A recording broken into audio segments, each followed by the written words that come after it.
Hey guys, welcome again to the channel. So finally heading towards the last part of this chapter for applied mathematics students. ठीक है, पहले ही बता रहा हूँ, we are heading towards the last part of this chapter for applied mathematics students and उसके बाद जो भी lecture आएंगे that will be posted in class 11 CBSE वाला part. ठीक है, क्लास 11th ही है दोनों, but CBSE in the sense that is the science students वाला पार्ट. ठीक है, प्योर मैथमेटिक्स वाला पार्ट. तो लास्ट पार्ट जो कि है हमारा कॉमर्स के अप्लाइड मैथमेटिक्स के लिए, जो दोनों में है ही, ये टॉपिक दोनों लोगों के अंदर है. वो टॉपिक क्या है? वो टॉपिक है आपका मॉड्यूलस एंड कॉम्प्लेक्स नंबर का मॉड्यूलस क्या होता है एंड कॉन्जुगेट क्या होता है. ठीक है, तो ये दो चीजें अब हमारा लास्ट टॉपिक में आएगा जो हम लोग स्टडी करेंगे इन दिस गिवन लेक्चर. ठीक है, तो without wasting any time let's get started with this topic. तो लास्ट लेक्चर के अंदर आप लोग ने क्या देखा था? आपने आयोटा की पावर 1 2 3 4 पीछे, सही बात, ये देख चुके हो. आपको आयोटा की पावर पता लग गई है, कैसे कॉन्जिक्यूटिव पावर का सम 0 आता है, 4 पावर्स का सम 0 आता है. हम लोग अब चल रहे हैं मॉड्यूलस. नाउ ये वर्ड मॉड्यूलस क्या होता है? आप लोगों ने अभी ये शायद वर्ड मॉड्यूलस कभी नहीं सुना हो, लेकिन कुछ लोगों ने हो सकता है कभी सुना हो. हम लोग ऐसे लिखते हैं मॉड्यूलस. ये आपको पता है, एंटर के ऊपर जब शिफ्ट दबा करके आप एक लाइन दबाते हो ना, तो वो स्ट्रेट लाइंस आती है ऐसे. एंटर के ऊपर वाला की देखना लैपटॉप के अंदर, ठीक है, आपको ये स्ट्रेट लाइन दिखेगी. दो स्ट्रेट लाइन के बीच एक नंबर लिखा हुआ होता है, उसको बेसिकली मॉड्यूलस फंक्शन कहते हैं. ठीक है, मॉड्यूलस फंक्शन ऐसे होता है, मॉड ऑफ एक्स ये होता है. लेकिन कॉम्प्लेक्स नंबर में मॉड्यूलस फंक्शन का क्या मतलब होता है? कॉम्प्लेक्स नंबर में मॉड्यूलस फंक्शन का मतलब ये होता है कि नेक्स्ट लेक्चर के अंदर फॉर प्योर मैथमेटिक्स उन लोगों को बहुत अच्छे से समझ में आएगा. कॉम्प्लेक्स नंबर को भी हम लोग ग्राफ पर प्लॉट कर सकते हैं. जी हाँ, we can plot complex number on graph. And when we will plot complex number on graph, तो ये होती है रियल एक्सिस, ये होती है इमेजिनरी एक्सिस. तो अगर you want to plot 2 + 3 iota, then it is 2 in real axis वाला पार्ट एंड 3 इन इमेजिनरी वाला पार्ट.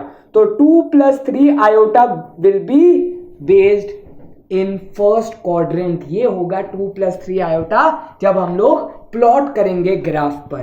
ठीक है, ये अगले लेक्चर का पार्ट है जब मैं और डिटेल में समझाऊंगा. बट मॉड्यूलस क्या होता है? मॉड्यूलस का मतलब होता है, it is written as mod z, where z is equal to your complex number. Mod z is equal to the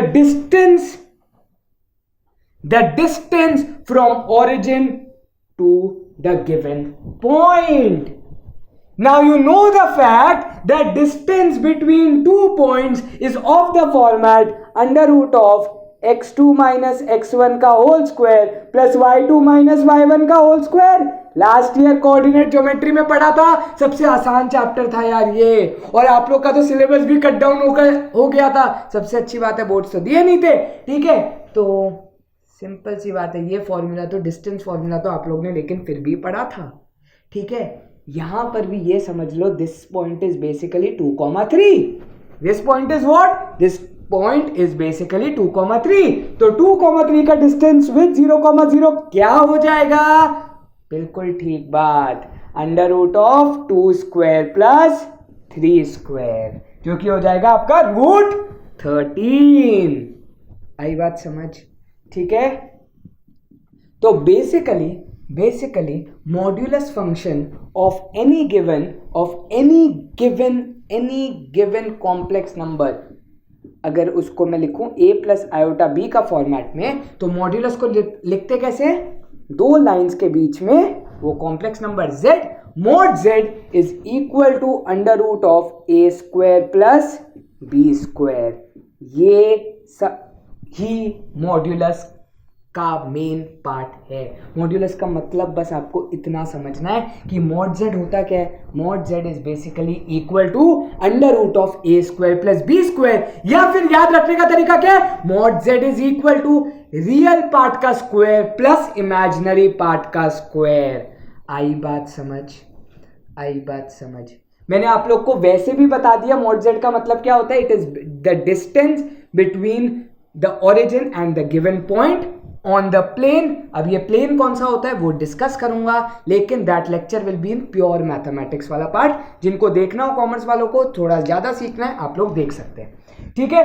तो ये होता है mod z and this is more than sufficient. आपको इतना पता है ना, बहुत है, बहुत है, आपको इतना ही पता करना है। समझ में आई बात, ठीक है।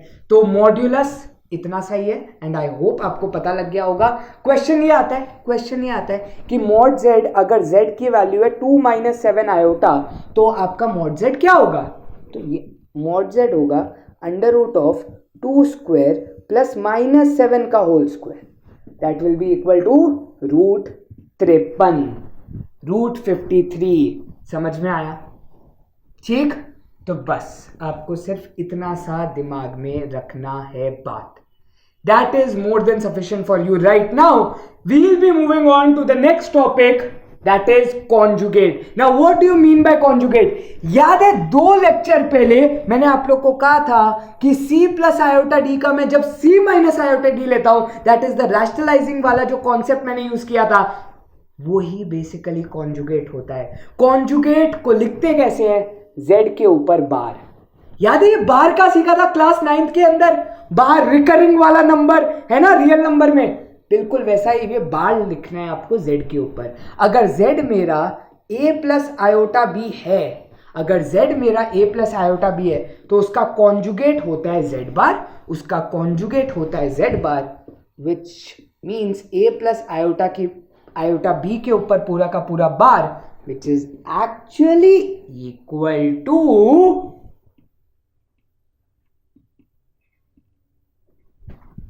समझी क्यों, ठीक है, a माइनस आयोटा b। इसका मतलब क्या होता है, कॉन्जुगेट का क्या मतलब है, अब मैं आपको मतलब समझाता हूं। कॉन्जुगेट का मतलब है कि आपका जो इमेजिनरी पार्ट है उसका साइन बदलना है। इमेजिनरी पार्ट का आपको क्या करना है, साइन बदलना है, उसको कॉन्जुगेट बोलते हैं। समझ में आया क्या, ठीक है। बस तो अगर आपको सेम एग्जांपल लेते हैं, 2 - 7 आयोटा का कॉन्जुगेट लिखना है, तो z bar will be equal to 2 + 7 iota. So the thing is, in conjugate real part of z remains real part of z, whereas imaginary part of z becomes minus of imaginary part of z in मतलब conjugate में। समझ में आ गया कि आपका imaginary part of z अब minus times हो जाता है, पहले प्लस b था अब माइनस b हो गया। 7 आयोटा था, -7 आयोटा था, +7 आयोटा बन गया। तो अगर क्वेश्चन में आपसे ये पूछा जाए -2 - 7 आयोटा का कॉन्जुगेट क्या होगा, तो -2 - 7 आयोटा का कॉन्जुगेट होगा -2 + 7 iota. Real part never changes, real part never changes. समझ में आया। सो with this the topic is over. जो पढ़ना था वो खत्म हुआ, लेकिन अब बचा क्या है, अब बचा है इनकी properties. Conjugate and modulus go hand in hand, ये रिश्ता क्या कहलाता है, ठीक है। तो पता नहीं जो भी है, दोस्ती है, यारी है, या जो भी है इन दोनों के बीच, बट रिश्ता बहुत गहरा है क्योंकि साथ में चलते हैं। तो कैसे चलते हैं बता देता हूं। सबसे पहली आइडेंटिटी, जो सबसे इंपॉर्टेंट आइडेंटिटी में से एक है, वो है z इंटू जेड बार। z इंटू जेड बार मतलब z इंटू इट्स कॉन्जुगेट। इसका मतलब क्या हो गया, a plus iota b to be multiplied with a minus iota b, which is basically equal to a square minus iota b का whole square, which will be equal to iota square is -1 minus of -1 a square plus b square, जिसको मैं लिख सकता हूं mod z का whole square, है ना? समझ में आया क्या? ठीक, ये चीज समझनी। सबसे important property, z z bar is mod z का whole square, z z bar is mod z का होल स्क्वायर, सबसे इंपॉर्टेंट प्रॉपर्टी में से एक है। ठीक है, अब उसके बाद जो नॉर्मल प्रॉपर्टीज हैं वो आपको मैं बता देता हूं, जो नॉर्मल प्रॉपर्टीज में आप गिनती में आती हैं, ठीक है ना? तो क्या आती हैं, जैसे कि आपका हो गया Z1 प्लस Z2 का होल बार, तो वो हो जाएगा Z1 बार प्लस Z2 बार। सिमिलरली अगर माइनस का साइन आएगा तो माइनस ले लेना, ये नॉर्मल प्रॉपर्टी है। डिवीजन में भी सेम चीज होती है, डिवीजन और मल्टीप्लिकेशन में, कि Z1 इंटू Z2 का अगर मैं बार करूं तो इसको मैं लिख सकता हूं Z1 बार इंटू Z2 बार, ठीक है? और डिवीजन में अगर ये मल्टीप्लिकेशन का हो गया, डिवीजन में भी अगर हम लोग करें कि होल का बार ले लें तो इसको Z1 बार बाय Z2 बार में लिख सकता हूं, provided Z2 shouldn't be equal to 0. Obviously, denominator 0 नहीं होना चाहिए, ठीक है? ये इंपॉर्टेंट प्रॉपर्टीज होती हैं, ठीक है? ये आपको याद रखनी है। इसमें मुझे अभी एक और प्रॉपर्टी दिमाग में आ रही है जो मुझे आपको बता देनी चाहिए ऑफ कोर्स, कि मॉड जेड की मैंने आप लोग को प्रॉपर्टी बता दी। हाँ जी, यस। जेड बार का मॉड क्या होता है? क्वेश्चन आता है जेड बार का मॉड क्या है? तो जेड बार का मॉड जेड ही होता है, ठीक है? क्यों? क्योंकि ए माइनस आयोटा बी का मॉड क्या होगा? तब भी ए स्क्वायर प्लस बी स्क्वायर ही होगा बका। समझ में आया? ठीक है। ये एक और चीज, मॉड ऑफ आयोटा या मॉड ऑफ माइनस आयोटा का मतलब मॉड ऑफ माइनस आयोटा क्या होता है? नेक्स्ट क्वेश्चन जो कि ये रेज होता है, तो बात करते हैं। अगर आयोटा मेरा एक कॉम्प्लेक्स नंबर है तो मैं आयोटा का कैसे लिख सकता हूं? 0 प्लस 1 आयोटा ऑब्वियसली, या फिर 0 माइनस 1 आयोटा। तो ऑब्वियसली इसका जो मॉड होगा वो क्या होगा? Under root of 0 square plus 1 square, that is equal to इक्का, ठीक है? That is equal to 1। समझ में आया? ठीक है। तो ये कुछ बेसिक प्रॉपर्टीज हैं जो मेरे हिसाब से आप लोग के लिए मोर देन सफिशिएंट है लर्न, जो आपको करनी है। आई होप मैं आप कोई प्रॉपर्टी भूल नहीं रहा। बाय एनी चांस कोई प्रॉपर्टी मेरे दिमाग में और आती है तो नेक्स्ट लेक्चर में यूजिंग क्वेश्चंस में आप लोग को वो प्रॉपर्टी भी बता दूंगा। Next lecture is only on examples. Still मैं एक बार देख लेता हूं हमारी इंपॉर्टेंट प्रॉपर्टी, जो सबसे इंपॉर्टेंट है वो है जेड जेड बार की, तो वो मैंने आपको बता दिया मॉड जेड का स्क्वायर होता है। फिर ये प्रॉपर्टीज भी काम की हैं, ठीक है? ये हम लोग डायरेक्टली क्वेश्चन में यूज करेंगे। एंड सबसे इंपॉर्टेंट है ये, सबसे इंपॉर्टेंट क्या है? ये भी एक इंपॉर्टेंट प्रॉपर्टी में से एक है, ठीक है? और हमेशा याद क्या रखना है? हमेशा याद क्या रखना है आपको कि जब भी मैं z इनवर्स लिख रहा हूं, तो मैं 1/z करूंगा, तो what we'll be doing, we'll be always multiplying with conjugate of z। याद है मैंने 1/a प्लस आयोटा भी आप लोग से पूछा था कि कमेंट डाउन बिलो कि यस या नो आप लोग को समझ आया कि नहीं। एक्चुअली मैंने क्या किया था, 1/z को मैंने उसके कॉन्जुगेट, z के कॉन्जुगेट से मल्टीप्लाई किया था, जिससे आंसर क्या बन जाता है? ऊपर बन जाता है z बार, नीचे बन जाता है z bar, that is equal to mod z का स्क्वायर। ठीक है, ये भी आपका z इनवर्स को लिखने का तरीका हो गया। अगर आप लोग डायरेक्टली याद कर सकते हो तो ये भी आप लिख सकते हो डायरेक्टली।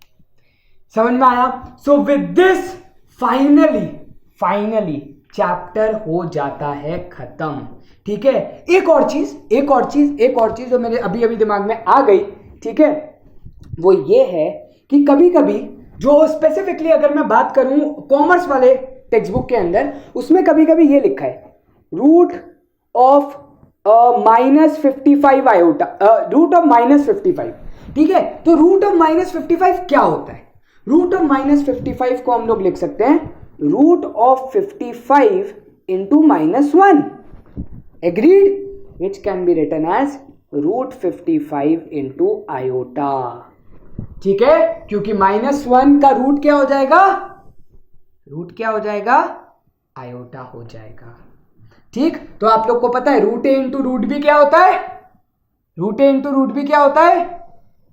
रूट ए बी होता है, ठीक है। Root A into root B is equal to root A B होता है, provided that either both of them are positive और any one of them is negative, If both are negative, then what? तो आज का आपका homework ये है कि अगर A भी एक नेगेटिव नंबर है, B भी एक नेगेटिव नंबर है, जैसे कि लेट्स सपोज -2 इंटू -4, क्या आंसर इसका √8 होता है? क्या आंसर इसका √8 होता है? ये एक क्वेश्चन मार्क है। Comment down below that is the answer correct और नॉट, ठीक है। ये आप लोग के लिए क्वेश्चन है और इसका आंसर मैं एक स्पेशल लेक्चर में लाऊंगा जहां पर मैं आपको एक्सप्लेन करूंगा कि इसका आंसर यस है या नो, ठीक है।